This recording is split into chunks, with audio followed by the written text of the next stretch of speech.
1998 সালে তার শ্বশুর সকল সম্পত্তি পেয়ে যান, তার মানে তার স্বামীর সম্পত্তি তার বাবা পেয়ে যান।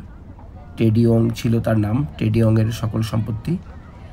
কিন্তু নিনা ওং আবার কেস করেন এবং লম্বা একটি জটিল প্রক্রিয়া চলে তিনি জিতেছিলেন।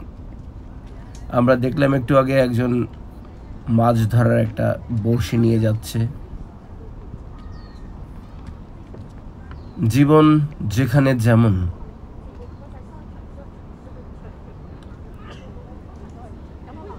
চারিদিকে সৌন্দর্যর ছড়াছড়ি, একটু সময় করে দেখে নেওয়া চাই।